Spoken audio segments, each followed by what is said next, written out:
আমরা বলছি যে সবার জন্য স্বাস্থ্য আমরা নিশ্চিত করব, জাতীয় স্বাস্থ্য নীতি প্রণয়ন করব। আমাদের 31 দফায় আছে যে জিডিপির 5% আমরা সেখানে বরাদ্দ করার চেষ্টা করব।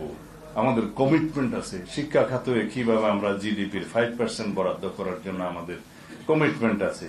সেগুলো কোত্থেকে আসবে? অর্থনীতির শক্ত ভিত্তি থাকলেই তো আসবে। তো যদি অর্থনীতিকে এইভাবে ডাই ডাউন করেছে যারা, সেটাকে যদি আমরা পুনরুদ্ধারের জন্য সক্রিয় হই, চেষ্টা করি এবং উদ্ধার করতে পারি, নিদেন পক্ষে ফিলফারেজ এবং সাইফোনিং কমাতে পারি বা বন্ধ করতে পারি, তাহলেই তো আমাদের অর্থনীতি সমৃদ্ধ হবে এবং আমরা জনগণের কল্যাণে সেরকম বাজেট প্রণয়ন করতে পারব। এগুলো এমনি আমি আপনাদের সামনে বলছি তা নয়, এগুলো তথ্যভিত্তিক। দেবপ্রিয় ভট্টাচার্য আমাদের সম্মানিত বাংলাদেশের একজন প্রথিতযশা অর্থনীতিবিদ, তার নেতৃত্বে হোয়াইট পেপার সেল গঠন করা হয়েছিল, কমিশন গঠন করা হয়েছিল।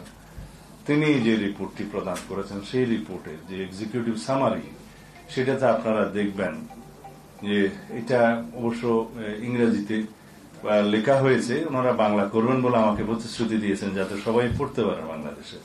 এটা এমনিতে বোধহয় 385 পৃষ্ঠার মতো রিপোর্ট, বাট এক্সিকিউটিভ সামার এটা 9-10 পৃষ্ঠার মতো হবে। তো আমি মোটামুটি দেখেছি, তাতে বলা হয়েছে বাংলাদেশের যে ট্যাক্স মওকুফের ক্ষেত্রে যেই অনিয়ম করা হয়েছে, সেটার যদি অর্ধেকও করা হতো, যেই টাকা বেঁচে যেত জাতি, তা দিয়ে আমাদের শিক্ষা এবং স্বাস্থ্য খাতের বাজেট আরো 2 গুণ 3 গুণ করা যেত। এটা হচ্ছে একটা প্রথম প্যারাগ্রাফের কথা তার এক্সিকিউটিভ সামারিতে।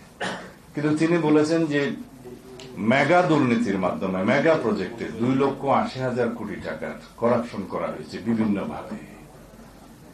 তিনি বলেছেন যে সমস্ত রাজনৈতিক বিবেচনায় ঋণ দেয়া হয়েছে ব্যাংকিং সেক্টর থেকে, যেগুলো আর উদ্ধার হয়নি, তা দিয়ে 24টি পদ্মা সেতু করা যেত। এবং বলেছেন সেই ফ্যাসিস্ট সরকার যাওয়ার পর্যন্ত 4 লক্ষ কোটি টাকা খেলাপি ঋণ রেখে দেওয়া হয়েছে, যা কোনোদিনই আদায় হবে না। এটার পরিমাণ বাস্তব পক্ষে আরো বেশি। আর যেটা সাইফুল ভাই আমার মনে হয় পরিসংখ্যানটা ওই সময় বলার সময় একটু অমনোযোগী ছিলেন, সেটা খুব সম্ভবত $234 বিলিয়ন হবে, যেটা পাচার হয়েছে। উনি ওইভাবে লিখেছেন, তবে বাংলাটাই আমি বলি, উনি যেভাবে লিখেছেন যে প্রতি বছর 2 লক্ষ কোটি টাকা করে পাচার হয়েছে, যার 15 বছরের পরিমাণ দাঁড়ায় 29,25,000 কোটি টাকার মতো। তো যেহেতু আমরা টাকার হিসাবটা আমরা এখানে সবাই ইজিলি বুঝবো, সেজন্য বলি, কারণ গ্রামের মানুষ $বিলিয়ন এটা পরিবর্তন কিভাবে কনভার্ট করবে জানে না, এইটাই বোধহয় সোজা।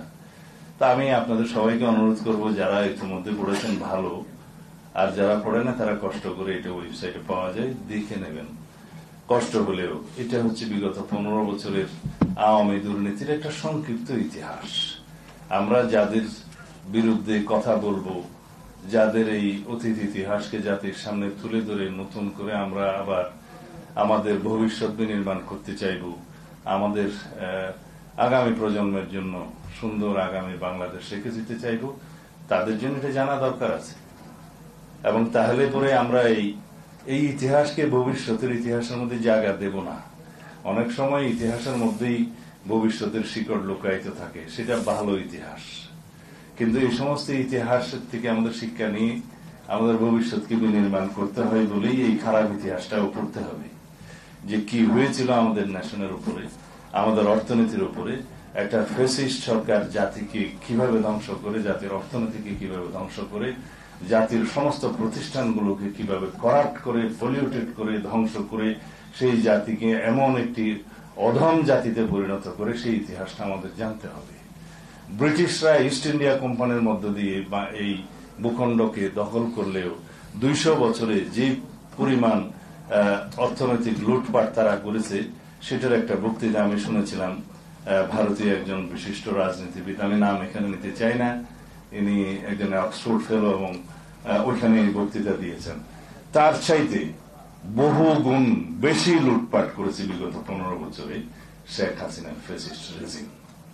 এইটুকু শুধু বলতে পারি। এনিওয়ে, বাজেটের উপর তো কোনো কথাই বললাম না। যাই হোক,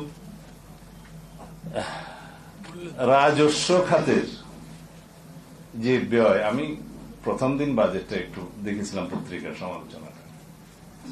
রাজস্ব খাতের যে ব্যয়টা ওখানে নির্ধারণ করা হয়েছে, দেখলাম উন্নয়ন বাজেট, কোন একটা পত্রিকা দেখলাম ঠিক এইভাবে কম্পারেটিভ একটা স্টেটমেন্টের মতো করে দিয়েছে। উন্নয়ন বাজেটের পরিমাণ তার অর্ধেকের কাছাকাছি। যে সমস্ত রাষ্ট্রে রাজস্ব খরচের পরিমাণ উন্নয়ন বাজেটের চাইতে ডবল, সেই জায়গায় উন্নয়ন কিভাবে হবে? নিশ্চয়ই প্রশ্নবিদ্ধ। সেই উন্নয়ন বাজেটটা তখন পরনির্ভরশীল হয়, ঋণ নির্ভর হয়, ব্যাংকিং খাত থেকে লোনটা নিতে হয়, সঞ্চয়পত্র বিক্রি করে গভর্নমেন্টকে লোন নিতে হয়। এটা বলা হয় banking and non banking financial সেক্টরের উপরে ডিপেন্ডেন্ট একটা বাজেট হয় এবং ফরেন লোন নির্ভর হয়। এই নির্ভরতা আমরা যতদিন কমাতে না পারবো, কাটাতে না পারবো, ততদিন পর্যন্ত আমাদের নিজস্ব অর্থনীতির উপরে ভিত্তি করে উন্নয়ন বাজেট প্রণয়নের আমাদের প্রচেষ্টা সফল হবে না।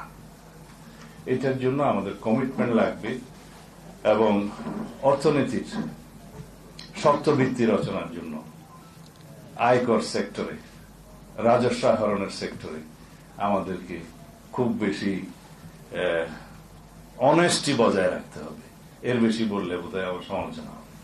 কারণ আমরা যারা যারা ট্যাক্স দিই, তারা আমরা জানি যে ট্যাক্স আমরা দিতে চাই, কিন্তু ট্যাক্স অফিসের কারণে আমরা সঠিকভাবে ট্যাক্স দিতে পারি না।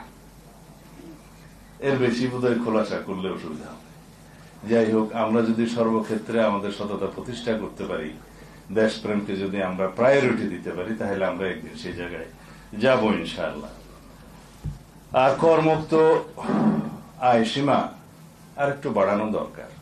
এটা যেহেতু এখনো বাজেটটা পাশ হয়নি, 22 তারিখে বোধহয় পাশ হওয়ার কথা, এটা উপদেষ্টা পরিষদে আলোচনার মধ্য দিয়ে হবে। কারণ জবাবদিহিতা তো খুব একটা নাই এই সরকারের, প্রয়োজনও পড়ে না বোধহয় ইদানিং আচার আচরণে, তাই আমার মনে হচ্ছে। তো সেই জন্য উপদেষ্টা পরিষদকেই অনুরোধ করব, করমুক্ত আয় সীমাটা অন্তত পক্ষে আরো একটু বাড়ানো দরকার। এখন 3.5 লাখ আছে, সেটা কমপক্ষে 4 লাখ করা দরকার কমপক্ষে। কারণ এখানে একটা হিসাব দেখানো হয়েছে, যার বেতন 30,000 সে মোটামুটি দরিদ্র বলা যায়, যাদের মাসিক আয় 30,000, তাদের হিসাব করলেও সেটা 3,60,000 হয়। তাকেও এই ট্যাক্স নেটের আওতায় আসতে হবে। তো সেটা ভালো হবে না, যেহেতু মূল্যস্ফীতি আছে, মুদ্রাস্ফীতি আছে, সেই জন্য প্রতি বছর কিছু কিছু এইভাবে করমুক্ত আয় সীমা বাড়ানো দরকার বলে আমরা যৌক্তিকভাবে মনে করি। সেটা দরকার, আমার মনে হয় উপদেষ্টা পরিষদ বিবেচনা করতে পারে।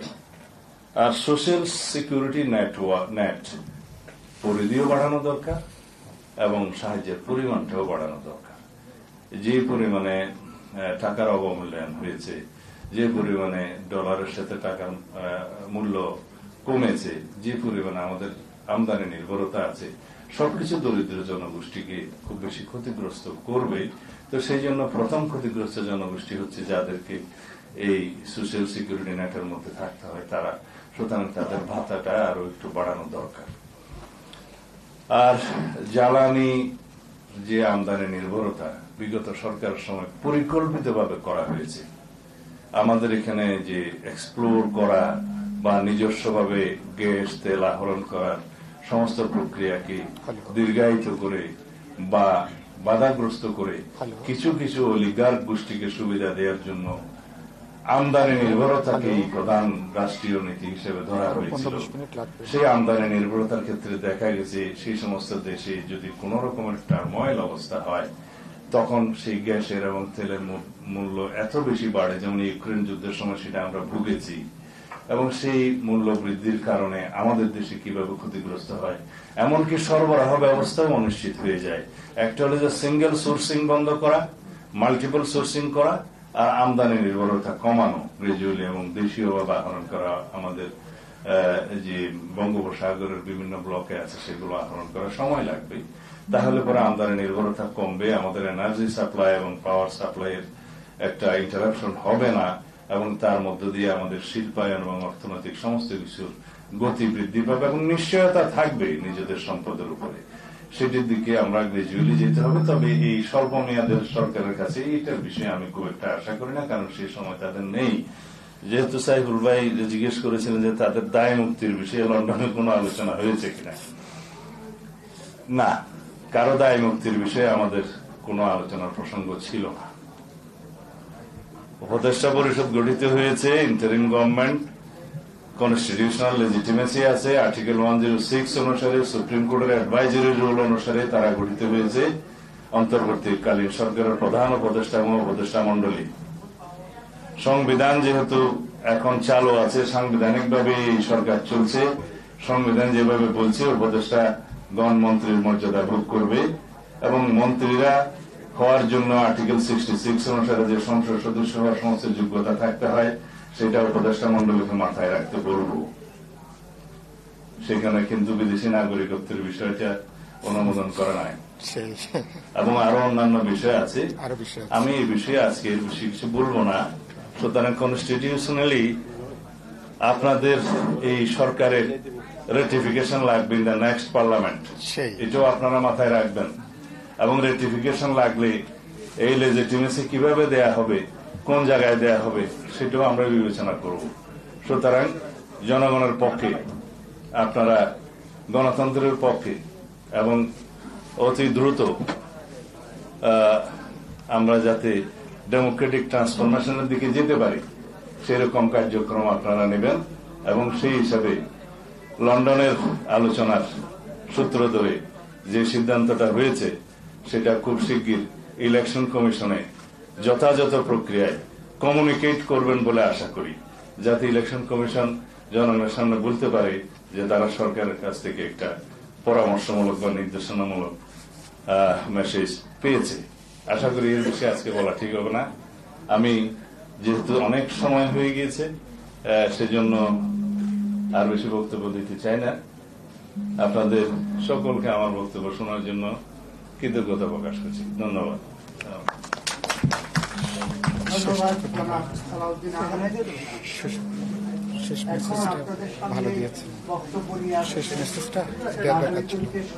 আপনি এদিকে আসবেন।